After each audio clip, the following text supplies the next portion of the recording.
Lockdown চলি থকাৰ সময়তে ধনশ্ৰী মহকুমাৰ উৰিয়ামঘাট আৰক্ষী থানাৰ অন্তৰ্গত নৱজ্যোতি মাজগাঁৱত উমেশ দত্ত মধ্য ইংৰাজী বিদ্যালয়ত দুষ্কৃতিকাৰীয়ে নিশা কম্পিউটাৰ গৃহত প্ৰৱেশ কৰি ভালেকেইটা কম্পিউটাৰ ক্ষতি সাধন কৰে।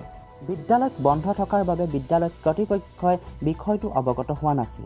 পিছত স্থানীয় গাঁওৰক্ষী বাহিনীয়ে কম্পিউটাৰ গৃহৰ খিৰিকী খোলা অৱস্থাত দেখি বিদ্যালয় কৰ্তৃপক্ষক অৱগত কৰে আৰু বিদ্যালয় কৰ্তৃপক্ষৰ লগতে স্থানীয় ৰাইজে আহি প্ৰত্যক্ষ কৰে যে দুষ্কৃতিকাৰীয়ে ভালেকেইটা কম্পিউটাৰ ভাঙি ক্ষতি সাধন কৰে।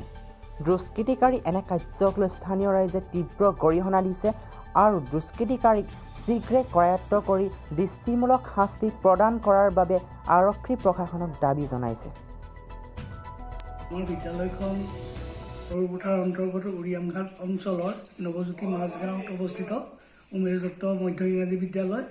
29 তাৰিখে গধূলি মই চকীদাৰৰ পৰা গম পালোঁ যে কোনোবাই ভেণ্টিলেটৰ ভাঙি পিনি ভিতৰ সোমাবলৈ দুষ্কৃতিকাৰীয়ে চেষ্টা কৰিছিলে। পিছদিনাখন মই আহি চালোহি, হয় ভেণ্টিলেটৰ এখন ভঙা আছে, কিন্তু একো নিব পৰা নাই।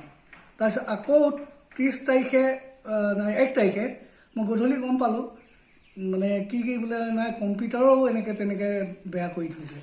তেতিয়া মই 2 তাৰিখে আজি আহি পিনি ইয়াত চাইছোঁ, হয় এই কম্পিউটাৰবিলাক ভঙা আছে। তেতিয়া মই এতিয়া আৰু এনেই আগতীয়াকৈ যেনিবা গাঁওৰাকো জনাইছিলোঁ আৰু VTV পাৰ্টিকো জনাইছিলোঁ, গাঁৱৰ ওচৰ চুবুৰীয়া ৰাইজকো জনাইছিলোঁ। এতিয়া মই থানাত এখন এজাহাৰ দিয়াৰ চিন্তা কৰিছোঁ আৰু কি কৰিম। সৰুপথাৰৰ পৰা Manijit Gogoi report, news desk north east time.